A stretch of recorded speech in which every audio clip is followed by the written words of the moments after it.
లో పగిడె కంటే వలెనున్నాను. చాలు. గమనించండి ప్రియమైనటువంటి దేవుని బిడ్డలారా, భక్తుడు తన కన్నీటి ప్రార్థనలో, మొరపెట్టే ప్రార్థనలో ఈ ప్రార్థన చేస్తూ ఉన్నాడు. తన ప్రార్థనలో ఏమని మొరపెడుతూ ఉన్నాడంటే, నేను అడవిలోని గోడబాతును పోలి ఉన్నాను అంటున్నాడు. ఏంటా గోడబాతు? గోడబాతు ఎక్కడుందంట? అడవిలో ఉన్నదట. ఆ అడవిలో ఉన్న గోడబాతులాగా నేను ఉన్నాను, నా బ్రతుకుంది, నా జీవితం ఉందని భక్తుడు తన కన్నీటి పర్యాంతరమై తన జీవితం గురించి రాస్తూ ఉన్నాడు. ప్రియమైనటువంటి దేవుని బిడ్డలారా, ఏంటా గోడబాతు? గోడబాతు అంటే ఏంటి అసలుకి? దాన్నే ఇంగ్లీష్లో ఫెలికాన్ పక్షి అన్నారు, ఫెలికాన్ బర్డ్ అన్నారు. ఇది గోడబాతు అని బైబిల్ ప్రస్తావించడం జరిగింది. ప్రియమైనటువంటి దేవుని బిడ్డలారా, ఎలాగుంటది ఈ గోడబాతు? మనం చూసినట్లయితే, ఇంకో ఫోటో పెట్టాయా? ఇదిగోండి, ఇదే గోడబాతు. ఏం చేస్తున్నా? దేవునికి స్తోత్రం. రెండు చేతులు పైకెత్తి బిగ్గరగా ప్రభునామాన్ని మహింపరుద్దాం. హల్లెలూయా, హల్లెలూయా. ఇదే గోడబాతు. ప్రియమైనటువంటి దేవుని బిడ్డలారా, ఈ గోడబాతు చాలా అందమైనది, కానీ శపితమైనది. ఏంటి? శపితమైనది. అందమైనదే కానీ శపితమైనది. బైబిల్లో ఇంకా ఈ గోడబాతును మనం ధ్యానించుకున్నట్లయితే, దీని బ్రతుకు గురించి బైబిల్ చాలా దరిద్రంగా రాసేసింది. రండి మరి ఒక మాటను చదువుకొని మనం ముందుకెళ్దాం. ప్రియమైనటువంటి దేవుని బిడ్డలారా, పరిశుద్ధ వేద గ్రంథమైనటువంటి బైబిల్ గ్రంథంలో మరి ఒక మాట ఉన్నది, అది కూడా చూపించి నేను వాక్య ధ్యానాంశంలోనికి వెళ్తాను. ప్రియులారా, యెషయా గ్రంథం 34వ అధ్యాయం భాగంలో అక్కడ కూడా మనకి గోడబాతు కనబడుతూ ఉంటుంది. ప్రియమైనటువంటి దేవుని బిడ్డలారా, 34:11 వచ్చిన భాగం మనం చదువుకున్నట్లయితే అక్కడ కూడా మనం చూస్తూ ఉంటాం.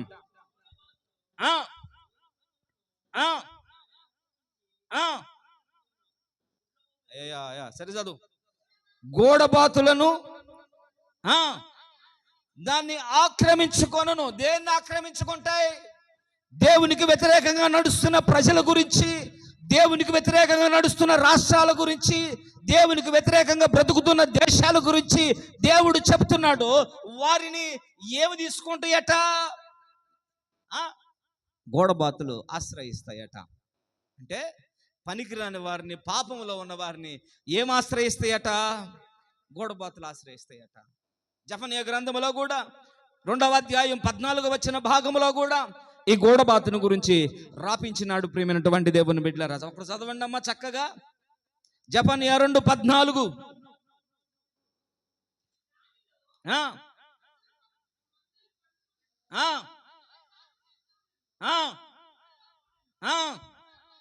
గోడబాతులను పై కప్పుల మీద. ఎవరు పై కప్పుల మీద? దేవునికి వ్యతిరేకంగా నడుస్తున్న వారి జీవితాల మీద, దేవునికి అసహ్యమైన వారి మీద, వారి కప్పుల మీద ఏం బ్రతుకుతాయట? గోడబాతులు బ్రతుకుతాయట. ఇప్పుడు గోడబాతు మంచిదా చెడ్డదా? ఏమండి చెప్పాలి. గోడబాతు మంచిదా చెడ్డదా? ఏమా? ఈ వాక్యాల్ని మనం చదువుకున్నాం. ఈ వాక్యాల్ని చదువుకున్న విధానాన్ని బట్టి గోడబాతులు మంచియా చెడ్డయా? బైబిల్లో ప్రభు చెప్పకనే చెప్పాడు, గోడబాతులు మీరు తినకూడదు. తినే పక్షులలో దేన్ని తినకూడదు? గోడబాతులను తినొద్దు అని బైబిల్ గ్రంథం ప్రస్తావించింది. అంటే ఇప్పుడు ఈ గోడబాతు ఏంటి? చూడటానికి అందమైనదే తప్ప శపితమైనది. దాన్ని తినకూడదు. అది అడవిలో ఉంటుంది. అది దేవునికి వ్యతిరేకంగా నడిచే వారి గుమ్మముల మీద ఉంటుంది, వారి కప్పుల మీద ఉంటుంది అని ప్రభు సెలవిచ్చినాడు. ప్రియమైనటువంటి దేవుని బిడ్డలారా, రెండు చేతులు పైకెత్తి బిగ్గరగా ప్రభు నామాన్ని మహింపరుద్దాం. హల్లెలూయా, హల్లెలూయా. హల్లెలూయా. అయితే ప్రియులారా, ఇంత హేయమైన గూడబాతు బైబిల్ గ్రంథంలో రాయించినాడు. మరి హేయమైన గూడబాతుని మనం తీసుకొని ఏమి నేర్చుకోవాలి? నేను కూడా ఈ గూడబాతు గురించి ఒక పాట రాశా. కాకినాడలో పాటలు పాడే పోటీలు పెట్టమంటే నేను కూడా పాట రాద్దామని పైకి 3 అంతస్తుల బిల్డింగ్ మీదకి ఎక్కి ట్యాంక్ మీద పడుకుంటే ఒక సిలువ కనపడింది. సిలువను చూసి పాట రాశా. మోసితివా సిలువ మోసితివా, పాపినైన నాకై మరణించితివా. మోసితివా సిలువ మోసితివా, పాపినైన నాకై మరణించితివా. కడుగోర పాపినైన నాకై భారమైన సిలువను భరించితివా. కడుగోర పాపినైన నాకై భారమైన సిలువను భరించితివా. మోసితివా సిలువ మోసితివా, పాపినైన నాకై మరణించితివా. శరణాలు ఏమి రాయాలని ఆలోచిస్తుంటే బైబిల్లో వాక్యాలు చదువుతుంటే దేవుడు 102వ కీర్తన ద్వారా నాతో మాట్లాడాడు. ఆ 102వ కీర్తన చదివి నేను మళ్ళా శరణాలు రాయటం ప్రారంభించా. అడవిలోని గూడబాతును నే పోలియున్నాను, పాడైన స్థలములలో పగిడగంటెనైతిని. అడవిలోని గూడబాతును నే పోలియున్నాను, పాడైన స్థలములలో పగిడగంటెనైతిని. ఇంత ఘోర పాపిని క్షమించినవో దేవా, ఇంత ఘోర పాపిని క్షమించినవో దేవా. స్తోత్రము నీకే స్తోత్రము, స్తోత్రము స్తుతి స్తోత్రము, స్తోత్రము నీకే స్తోత్రము, స్తోత్రము స్తుతి స్తోత్రము. మోసితివా సిలువ మోసితివా, పాపినైన నాకై మరణించితివా. మోసితివా సిలువ మోసితివా, పాపినైన నాకై మరణించితివా. హల్లెలూయా. అంత పనికిరానిది, పనికి మాలింది ఈ గూడబోతు. లేవియాకాండం 11వ అధ్యాయము 13వ వచన భాగములో మనం చూసినట్లయితే దేవుడు ఈ విధముగా చెబుతూ ఉన్నాడు.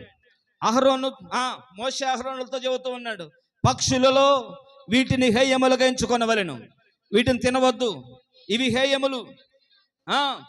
పెద్ద బోరువా, తెల్లగద్ద,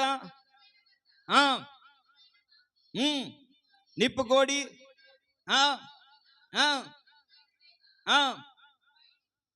పగిడి గంటే, గోడబాతు. చాలు. తినొద్దంటే గోడబాతు ఏంటి? హేయమైనదే అని అర్థం. దేవునికి స్తోత్రం. హల్లెలూయా. ఇప్పుడు గోడబాతుల గురించి ఎలా రాయించాడో చూడండి. గోడబాతు హేయమైనది, అది పనికిరాని చోట్లుంటది, పనికి మాల చోట్లుంటది, దేవునికి అసహ్యంగా బ్రతికే వారి దగ్గర వారిని ఆశ్రయిస్తుంది అని బైబిల్ సెలవిస్తున్నది. మరి ఈ గూడబాతు గురించి మనం ఏమి నేర్చుకోవాలి, ఏం తెలుసుకోవాలి? ఏమండి, ఏం తెలుసుకోవాలి, ఏమి నేర్చుకోవాలి? అయితే ఇది హేయమైన, దీంట్లో శ్రేష్టమైన విషయాలు కొన్ని ఉన్నాయి. ప్రియమైనటువంటి దేవుని బిడ్డలారా, దేవునికి స్తోత్రం. హల్లెలూయా. అద్భుతమైన విషయాలు ఈ గూడబాతులో దాగున్నాయి. ప్రియమైనటువంటి దేవుని సంగమా, ఒకటి, ఈ గూడబాతు రంగు చూడండి ఎలాంటిది. రంగు, గూడబాతు రంగు ఏంటి? తెలుపు, నలుపు, ఇంకా స్లైసా, పసుపు, ఇంకా కరెక్ట్ కర్రలు చెప్పండి. బూడిద రంగు. గూడబాతు రంగేంటి? బూడిద రంగు. దేవునికి స్తోత్రం. హల్లెలూయా. అసలుకి బూడిద రంగు దేనికి సాదృశ్యంగా ఉంది? దేవుని కోపము ప్రజలపై రగులుకున్నప్పుడు దేవుని కోపము ప్రజల మీదకి వచ్చినప్పుడు వారిని దేవుడు నాశనం చేస్తానని తెలియజేసినప్పుడు ప్రవక్తల ద్వారా ప్రజలు ఏం చేసేవాళ్ళో తెలుసా?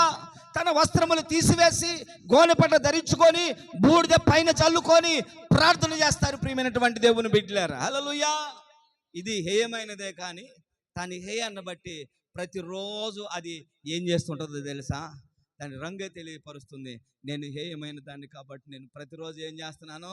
నన్ను నేను నల్లగొట్టుకుంటున్నాను. నువ్వు హేయమైన వ్యక్తివి కాదు, నువ్వు దేవుని స్వరూపమైన వ్యక్తివి. దేవుడు తన ఇష్ట ప్రకారం తన సొంత స్వరూపాన్ని దేవుడు మనల్ని చేసుకుంటే మనల్ని మనం ఏం చేసుకుంటాం? ఎవరు కాళ్ళు అనుకుంటాం? నేను చెప్పండి, నేను మంచోడిని, నేను పరిశుద్ధుణ్ణి, నాంతటోడి భూమి మీద లేడు. మిగిలినోళ్ళు హేయమైనదైనా తన జీవితాన్ని బట్టి తన రంగును బట్టి అది తెలియపరుస్తుంది. నేను కుమిలిపోతున్నాను. మరి దేవుని స్వరూపాన్ని చేయబడ్డావు. నువ్వు చేస్తున్న అతిక్రమాలను బట్టి, నువ్వు చేస్తున్న పాపలను బట్టి వాటిని వెనకేసుకుంటూ నేనేం చేయట్లేదని నిన్ను నువ్వు బలపరుచుకుంటున్నావేమో. యోబు గురించి దేవుడు సాక్ష్యం ఇచ్చాడు. ఊజు దేశంలో యోబు అనే ఒక వ్యక్తి ఉన్నాడు. అతడు యథార్థవంతుడు, న్యాయవంతుడు, చెడుతనాన్ని విసర్జించిన వాడు. కానీ ప్రతిదినం యోబు కార్యాచరణ ఏంటి? ఒప్పుకుంటాం. ప్రతిదినం ఏం చేసేవాడు? నా చూపు ద్వారా, నా తలంపుల ద్వారా మా బిడ్డలు కానీ నేను కానీ ఏమైనా పాపము చేశానేమో నన్ను క్షమించు ప్రభువా అని దేవుని పాదాలు పట్టుకొని కన్నీరు కార్చే వ్యక్తి యోబు. ఈరోజు నా అతిక్రమాలను బట్టి మనం ఏం చేస్తున్నాం? దుఃఖపడే వారంగా ఉంటున్నాం. ఏడుస్తున్నామా? ఏడుస్తున్నామా? మన ఈ మధ్య నర్సాయిపాలెం వెళ్ళి వస్తా ఒక పాస్టర్ గారు నాతో అంటున్నాడు, ఏమని ప్రజలకు దీవెనలే కావాలి పాస్టర్ గారు అంటే, నేను అంటున్నాను, దీవెన ఊరకనే రాదు పాస్టర్ గారు. చేస్తున్న దాన్ని విడిచిపెట్టి, హృదయంలో ఉన్న దాన్ని విడిచిపెట్టి దేవుని ఎదురు నిలబడమను. అద్భుతంగా దేవుడు జీవితాన్ని తిప్పేస్తాడు. అలా హృదయంలో ఉన్నదాన్ని తీసివేసుకుంటే, పాపాన్ని విడిచిపెడితే, లోకాన్ని విడిచిపెడితే దేవుడు మన జీవితాన్ని ఎలా తిప్పుతాడు తెలుసా? అద్భుతంగా తిప్పుతాడు. దాన్ని విడిచిపెట్టాం. అటు బూడుగొండాడు అంటాడు కదా, ఏంటది? డబ్బులు ఎవరికి? మరి ఆశీర్వాదాలు వస్తాయి, మరి వరకునే నీకు.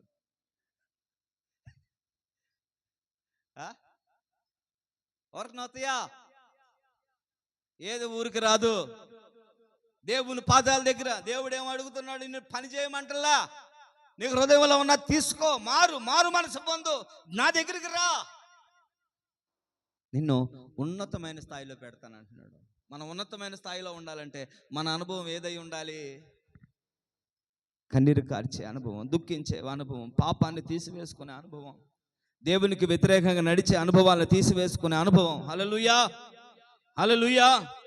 బైబిల్ గ్రంథంలో ఒక చక్కని మాట ఉన్నది, చదువుకుందాం రాండి ప్రియమైనటువంటి దేవుని బిడ్డలారా. అద్భుతమైన మాట దేవుడు ఇక్కడ చెబుతూ ఉన్నాడు. యెషయా గ్రంథం 61వ అధ్యాయము 3వ వచన భాగం మనము ధ్యానించుకున్నట్లయితే అక్కడ ఒక చక్కని మాట ప్రభు చెబుతూ ఉన్నాడు ప్రియులారా. 61:3 సియోనులో దుఃఖించు వారికి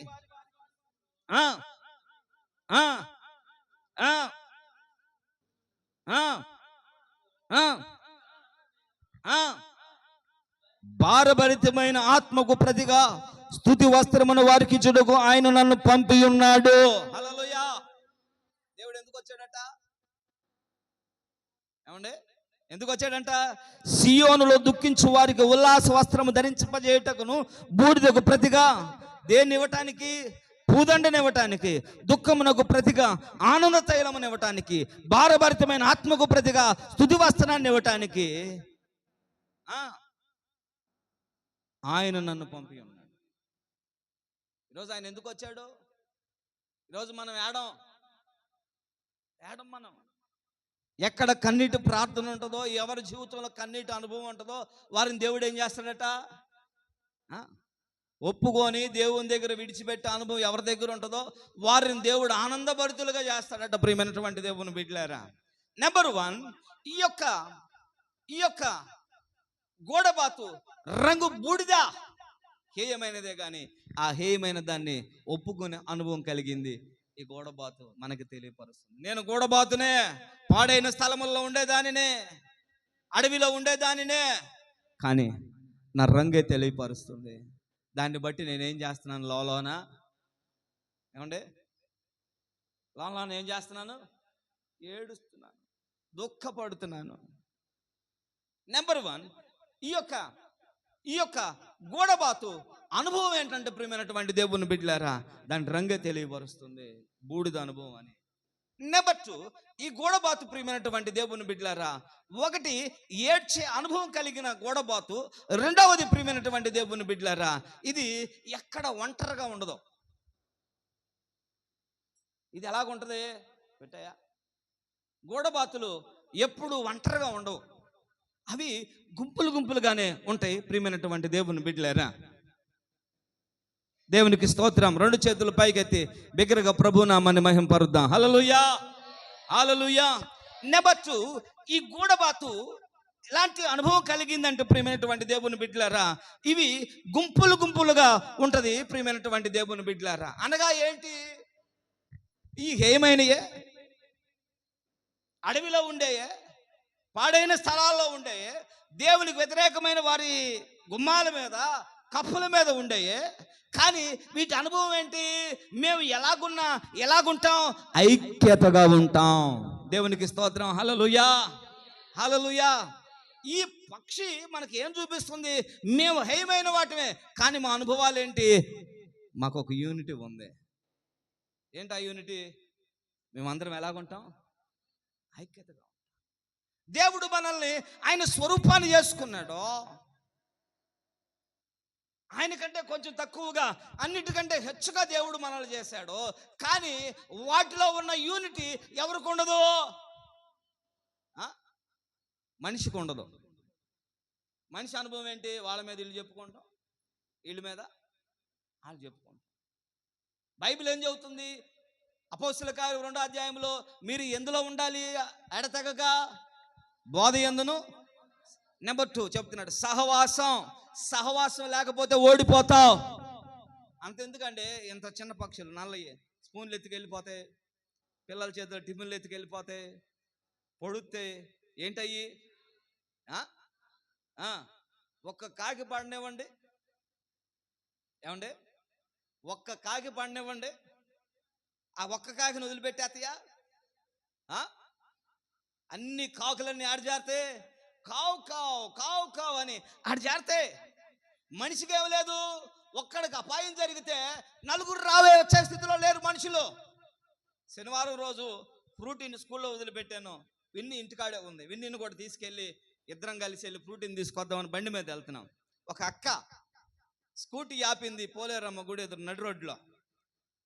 ఆటోలో, ఆ అప్పి ఆటోలో ఒకడు కూర్చున్నాడు పాపం. వాడిని కాలర్ పట్టుకొని లాగి పీక గట్టిగా పీసుకి మొహం మీద గుద్దుతుంది అక్క.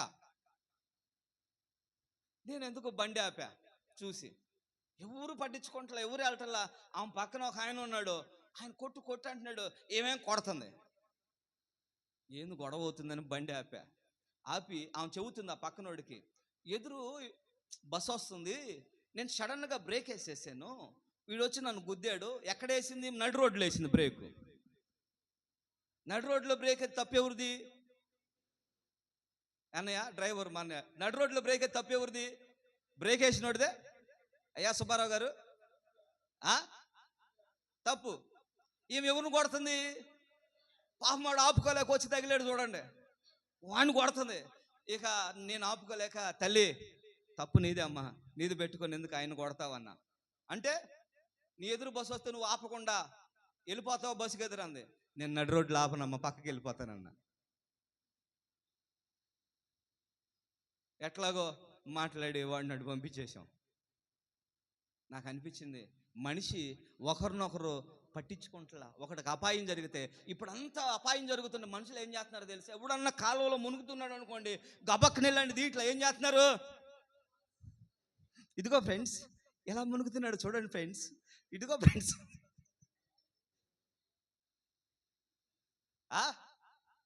మనిషికి ఏమి లేదు, యూనిటీ లేదు. మనకు మనసును పెట్టాడు, మనకి మంచి హృదయాన్ని ఇచ్చాడు, మనకు మంచి స్థితిని ఇచ్చాడు, దేవుని పోలికలో చేసుకున్నాడు. ఆయన పోలికలో చేసుకున్న మనకేమీ లేదు. సంఘంలో సహవాసం లేదు, బయట సహవాసం లేదు, ఇరుగు పొరుగు సహవాసం లేదు. హల్లెలూయా. గమనించిన ప్రియులారా, మనుషుల్లో లోపాలనే ఉంటాయి. లోపాలు చూసి అంతకాలం మనం ఏమవుతాం అంటే, ఎదుటి వ్యక్తి లోపాలు చూసి అంతకాలం మనం ఏమవుతాం, ఒంటరైపోతాం అంతే. ఏం చూడాలి? మనిషి హృదయాన్ని చూడాలి. ఈరోజు ప్రియమైనటువంటి దేవుని సంగమా, మేము హేయమైన వాటిమే, మేము దేవునికి వ్యతిరేకమైన వాటిమే, మేము అడవిలో ఉండే వాటిమే, మా రంగు బూడిదే. కానీ మేము ఎలాగుంటామో తెలుసా? ఐక్యతగా ఉంటాం. ఎక్కడ ఐక్యత ఉంటుందో అక్కడ ఆశ్చర్యమైన కార్యాలు జరుగుతాయి. ఎక్కడ ఐక్యత కలిగిన ప్రార్థన ఉంటుందో అక్కడ గొప్ప కార్యాలు జరుగుతాయి. హల్లెలూయా. రెండు చేతులు పైకెత్తి బిగ్గరగా ప్రభువు నామమున మహిమపరుద్దాం. హల్లెలూయా, హల్లెలూయా. బైబిల్లో ఐక్యత గురించి హెబ్రీ పత్రిక 10వ అధ్యాయము 24వ వచన భాగం మనం ధ్యానించుకున్నట్లయితే అక్కడ ఒక అద్భుతమైన మాట రాస్తూ ఉన్నాడు ప్రియులారా. హెబ్రీ పత్రిక 10:24 చదవండిమా.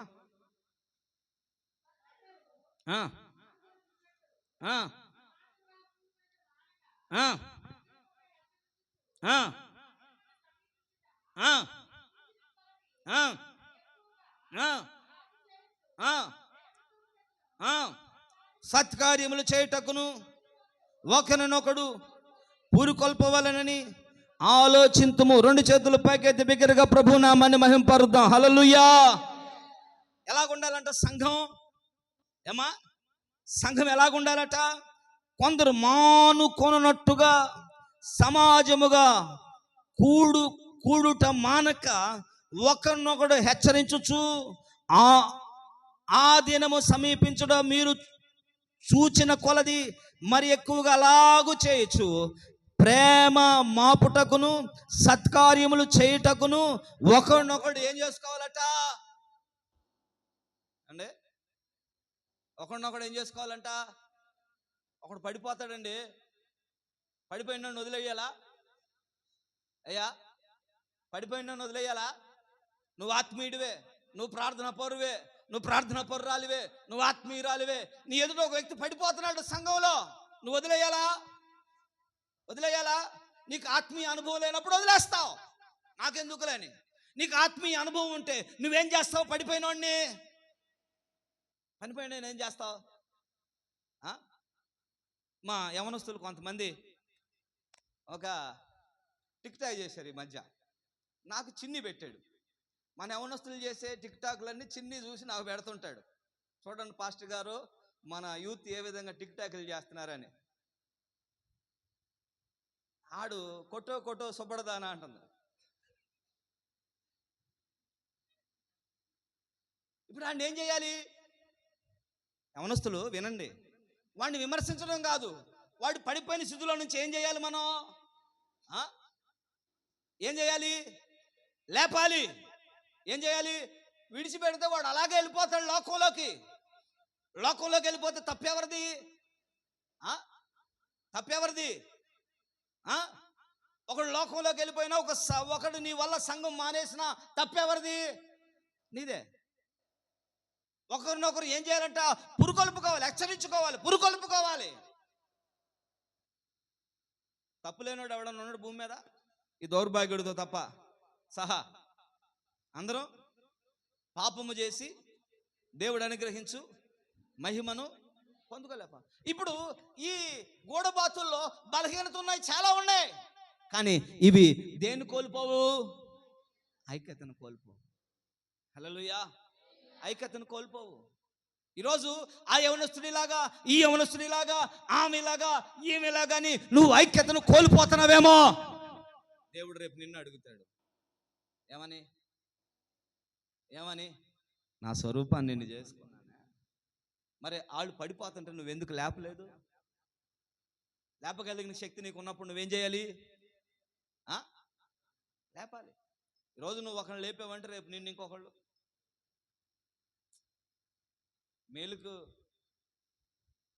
మేలే జరిగిద్ది తప్ప కీడు జరుగుద్దా?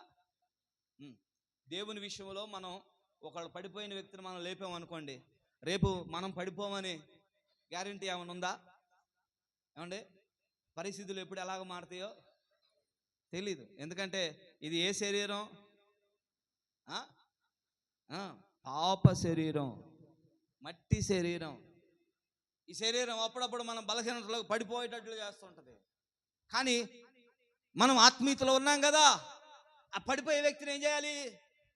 లేపటం ప్రారంభించాలి. రక్షణ పొందిన ప్రియ దేవుని సంగమా, సంఘములో రకరకాల వాళ్ళు ఉంటారు. నీ కుటుంబంలో రకరకాల వాళ్ళు ఉంటారు. చేయి చూడండి, 5 వేలు సరిగ్గా ఉన్నాయా? ఏమండి, 5 వేలు సరిగ్గా ఉన్నాయా? ఇది నువ్వు అనుకో, ఈ 4 ఏళ్ళు నీకులాగా ఉండగలవా?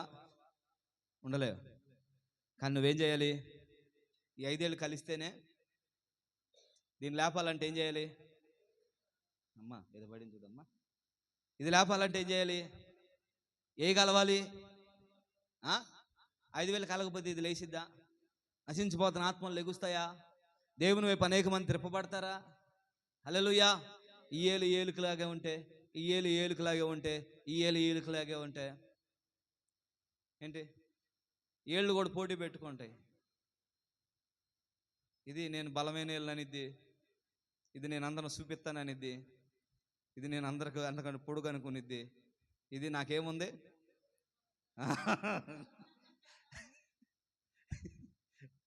ఇదేమనుకునిద్ది? మెయిన్ విషయం నేనే తెలియపరుస్తాననిద్ది. ఈ ఏడుగులాగా నువ్వు కూడా పోటీ పెట్టుకుంటే కలుస్తాయా? ఏళ్లలో ఐక్యత ఉంటేనే ఈ బైబిల్ లేపగలం.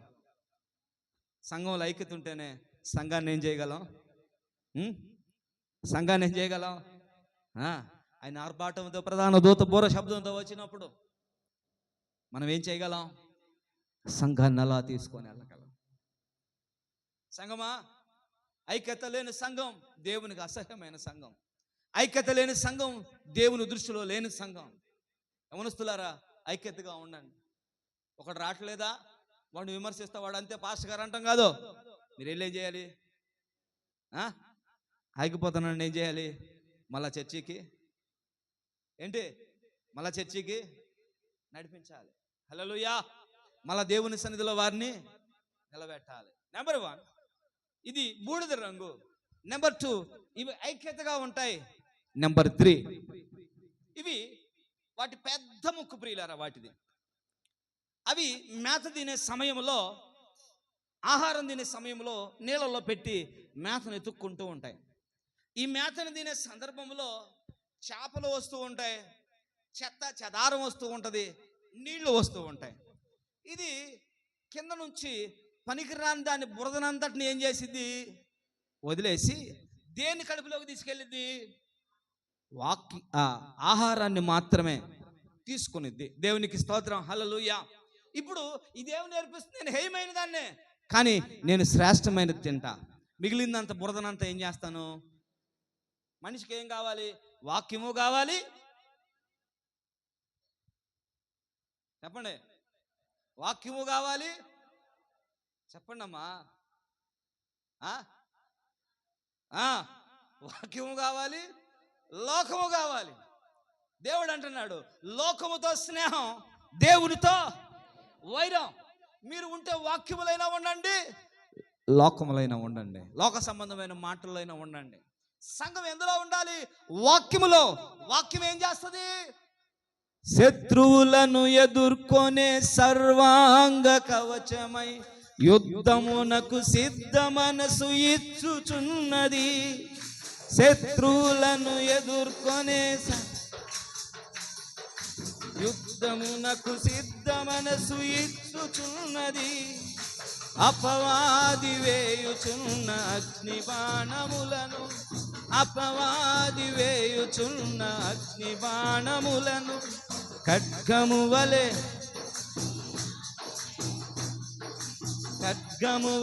అడ్డుకొని ఆపివేయుచున్నది. నీ వాక్యమే నన్ను బ్రతికించెను, బాధలలో నెమ్మది నేర్చెను. నీ వాక్యమే.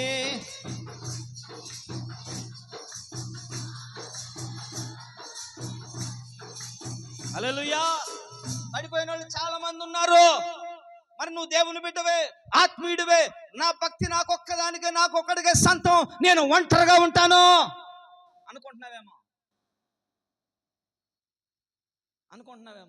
అనుకుంటున్నారేమో. హల్లెలూయా. ఐక్యత లేకుండా నువ్వు ఒంటరిగా ఏది మనం చిన్నప్పుడు కథలు చెప్పుకున్నాం. ఒక అడవిలో 4 ఆవులు ఉన్నాయి.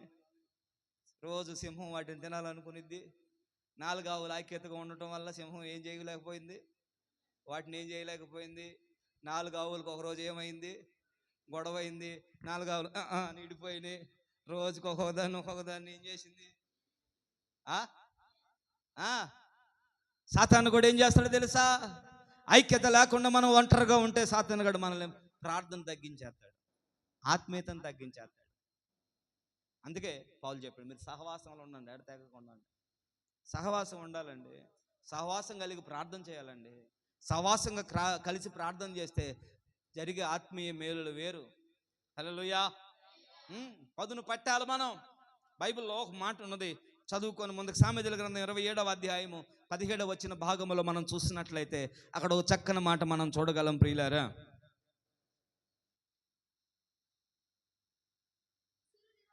ఆ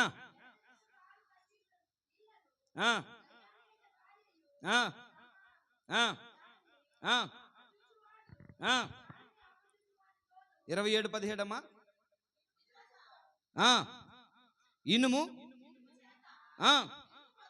ఇనుము పదునగును, అట్లైనను తల చెలికానికి. ఇనుము చేత ఏం చేస్తారట? పదునగును. అట్లైనను చెలికానుడు ఏం చేస్తాడట? తన చెలికానికి ఏం పుట్టిస్తాడట? వివేకం. నీ చెలికాని కనుక నీ సహవాసంలో ఉన్న వ్యక్తికి వివేకం పుట్టాలంటే నువ్వేం చేయాలి? సహవాసం కలిగి ఉండాలి. నీకు వివేకం రావాలంటే, ఇంకొకటి ద్వారా నీకు వివేకం రావాలంటే సహవాసంలో ఉండాలి. అలాంటి వారి సహవాసం ఆత్మీయతలో బలపరిచే వారి సహవాసం. హల్లెలూయా. సహవాసం. యోహాను పత్రికలో కూడా ఒక మాట, 1 యోహాను పత్రిక 1వ అధ్యాయం 7వ వచనం చూసినట్లయితే అక్కడ కూడా ఒక చక్కని మాట భక్తుడు రాస్తూ ఉంటాడు ప్రియులారా. 1 యోహాను 1వ అధ్యాయం 7వ వచనం. అయితే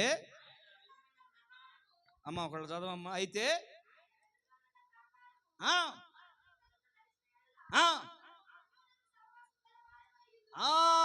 ఎట్లాగ నడవాలి? అన్యోన్య సహవాసములో మనం ఉండాలంటే మనం ఎక్కడ నడవాలి? వెలుగు. ఆ వెలుగేంటి? ప్రభు. ఆ ప్రభు ఎవరు? ఆది యందు వాక్యము ఉండెను, వాక్యము దేవుని యొద్ద ఉండెను, ఆ వాక్యమే దేవుడై ఉండెను. వెలుగులో ఉన్న వాళ్ళు ఏం కలిగి ఉంటారట? ఏమండి, వెలుగులో ఉన్న వాళ్ళు ఏం కలిగి ఉంటారట? రాజకుమార్, వెలుగులో ఉన్న వాళ్ళు ఏం కలిగి ఉంటారట? అన్యోన్య. వెలుగులో ఉన్న వాళ్ళకి గొడవలు రావు, అనగా వాక్యంలో ఉన్న వాళ్ళకి విభేదాలు రావు. వస్తున్నాయి అంటే ఎక్కడో వాక్యం ఏం తగ్గిందని అర్థం? వాక్యం తగ్గిందని అర్థం. హల్లెలూయా. అన్యోన్య సహవాసములో మనం నిలబడలేకపోతున్నామంటే ఎక్కడో ఆత్మీయత దెబ్బతింటుందని, సాతానుగాడు మన మీద వేటు వేస్తున్నాడని అర్థం. ప్రియమైనటువంటి దేవుని బిడ్డలారా, హల్లెలూయా. దాన్ని గ్రహిద్దాం, దాన్ని గమనిద్దాం. సంఘాన్ని పాడు చేయటానికి, మన ఆత్మీయతను పాడు చేయటానికి, మన భక్తిని పాడు చేయటానికి సంఘములో, మన హృదయంలో సాతానుగాడు విభేదాలు పెడుతూ ఉంటాడు. వారిని ఎదిరించి మనం ఏం చేయాలి తెలుసా? ఇనుమును పదును పెట్టినట్లుగా చెలికాన్ని ఏం చేస్తాడట? నెంబర్ 3, ఇవి ఐక్యతగా ఉంటాయి. నెంబర్ 4, నేను ముగింపులోకి వెళ్తాను, ఎందుకంటే సంస్కార ఆరాధన ఉంది కాబట్టి నేను ముగింపులోకి వెళ్తాను. ఈ గూడబాతు దాని చరిత్రను చదువుతున్నప్పుడు ఒక అద్భుతమైన మాటలో ఈ గూడబాతు గురించి నేను చదివాను ప్రియులారా. ఏంటంటే, గూడబాతు తాను గుడ్లు పెట్టి పిల్లలు చేసిన తర్వాత మనం చదువుకున్నాం 102వ కీర్తన. గూడబాతు ఎక్కడుండిదట? అడవిలో ఉంటుందట. ప్రియమైనటువంటి దేవుని బిడ్డలారా, హల్లెలూయా. అయితే ఈ గూడబాతు అడవిలో ఉన్నప్పుడు దానికి ఆహారం దొరకని సమయంలో ఎవరికి ఆహారం అందించాలి? ఏమండి, ఎవరికి ఆహారం అందించాలి? పిల్లలకు ఆహారం అందించాలి. ఇప్పుడు పిల్లలకు ఆహారం అందించాలి, తల్లి పక్షిగా ఆహారం అందలేదు. పిల్ల పక్షి కాడి నుంచి పిల్లలకి ఆడి నుంచి తీసుకొస్తుంది. ఏమండి, పిల్లల కాడి నుంచి ఆహారం తీసుకొస్తుంది. అయితే ఈ యొక్క గూడబాతు ఒక అద్భుతమైన ఘట్టం రాశాడు ఈ గూడబాతు గురించి. ఏమిటంటే, తను పిల్లలకు ఆహారం పెట్టడానికి ఎక్కడ దొరకపోతే తను బారాటి ముక్కుతో తనను తానే గాయపరుచుకుంటాం ప్రారంభిస్తుందట. ఏం చేస్తుందట? తనను తానే గాయపరుచుకుంటుంది, తనను తానే పొడుచుకుంటుంది. తన రక్తాన్ని తీసి ఎవరికి పెట్టిద్దో తెలుసా? పిల్లలకు పెట్టిద్దంట. తన మాంసాన్ని తీసి పిల్లలకు పెట్టిద్దంట. ఆ ఉపశమం తెలియని ఆ గూడబాతు యొక్క పిల్లలు తన తల్లి ఆహారం తెచ్చింది, చేప తెచ్చింది, మాంసం తెచ్చింది అనుకొని తినేస్తూ ఉంటాయంట. తన రక్తపు ఆఖరి బొట్టు వరకు తీసి ఆ మాంసాన్ని తీసి పిల్లలకు పెట్టడం ప్రారంభిస్తుందట. పిల్లల్ని బతికించి తల్లి చనిపోతుందట. రెండు చేతుల పైకెత్తాయి నామాన్ని స్తుతిద్దాం. హల్లెలూయా, హల్లెలూయా. ఏమైనదే అడవిలో ఉండేదే, దేవునికి అసహ్యమైనదే. కానీ పిల్లలను బతికించుకోవటానికి అది ఏం చేస్తుందో తెలుసా? తనను తాను గాయపరచుకోవటమే కాదు, రక్తాన్ని మాంసాన్ని పిల్లలకు పెట్టి తాను చనిపోతుంది. నా పిల్లలు ఏమైపోతే నాకెందుకండి? నేను ఆత్మీయతలో ఉన్నాగా. నేను పరలోక రాజ్యానికి వెళ్ళిపోతా. వాళ్ళు ఏడకి వెళ్తారో? ఏమండి, వాళ్ళు ఏడకి వెళ్తారో అమ్మా? వాళ్ళు ఏడకెళ్తారో? నాకు అనవసరం. నేను ఆత్మీయతలో ఎదుగుతున్నా కదా. మరి కన్నది ఎందుకు? నరకానికి పంపించటానిక? ఏమండి, కన్నది ఎందుకు మనం బిడ్డల్ని ఏడకు పంపించటానిక? ఏమ్మా? తల్లి రక్తాన్ని మాంసాన్ని తీసి, నేను ఆ ఘట్టం చదువుతా ఇంటర్నెట్లో, ఏడ్చాను ప్రియులారా. ఇంకా ఎంత అద్భుతమే. నేను చదువుతుంటే లేవి అక్క అండలు దాన్ని తినొద్దని చెప్పాడు దేవుడు. పిల్లలను బతికించడానికి అది గాయపరుచుకొని రక్తాన్ని మాంసాన్ని పిల్లలకు పెట్టి చచ్చిపోతుందంటే ఏం పక్షిరా! శబాష్ అన్న. హల్లెలూయా. ఈరోజు బిడ్డల కోసం తనను తాను రక్తసిద్ధులయ్యే వాళ్ళు ఎవరో, గాయపరుచుకుంటున్న వాళ్ళు ఎవరు, మోకాళ్ళ మీద అనుభవాల మీద కూర్చుంటుంది ఎవరు, తమను తాము గాయపరుచుకొని దేవుని ఎదుట నా బిడ్డలను జ్ఞాపకం చేసుకో ప్రభు అని కన్నీటి పర్యంతరమై ప్రార్థన చేస్తుంది ఎవరు? బిడ్డలు పాడైపోతుండే సీరియల్స్ మానం, సినిమాలు మానం, అవి మానం, ఈ మానం, నీ కోరికలు మానవు. కానీ ఇది మాత్రం నీకంటే ఇది గొప్పదండి. నాకంటే ఇది గొప్పదండి. నోరు లేని పక్షి అండి. 2026 సంవత్సరాల క్రితం మన ప్రభువు కూడా నిన్ను నన్ను బ్రతికించడానికి ఆయన రక్తాన్ని దారిపోసాడు. గాయాలలో నుంచి మాంసపు ముద్దలు బయటకు వచ్చినాయండి. యెషయా గ్రంథం 53వ అధ్యాయం.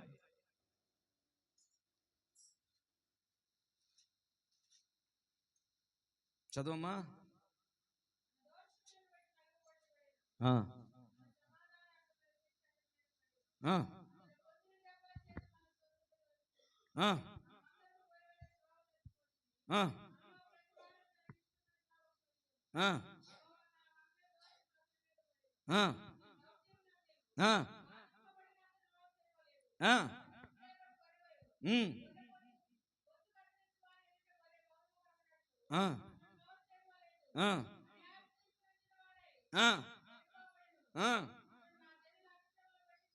బా బా ప్రభు కూడా ఏం చేశాడు?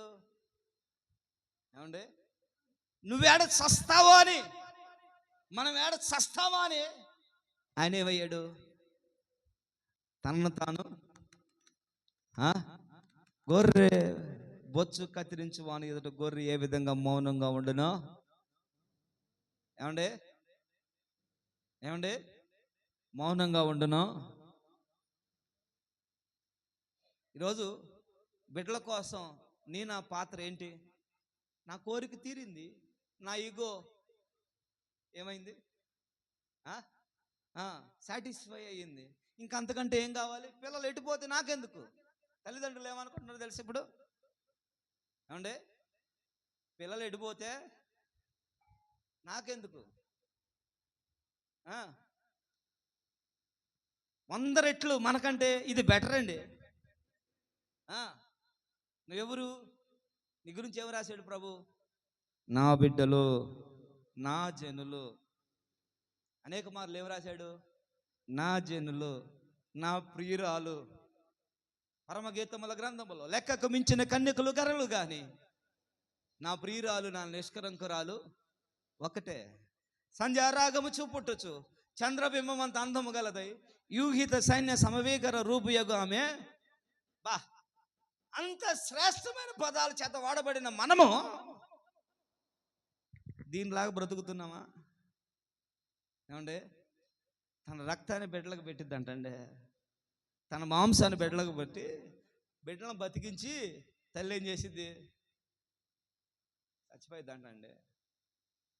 బిడ్డలను దేవుని వైపు నడిపించడానికి చచ్చిపోయే తల్లిదండ్రులు ఎంతమంది ఉన్నారు అమ్మా? ఎంతమంది ఉన్నారు? రేపు ప్రతి తల్లిని ప్రతి తండ్రిని దేవుడు అడుగుతాడు, నీ బిడ్డలేరే ఏరే, ఏం చేసావు భూమి మీద? అడుగుతాడు ఖచ్చితంగా.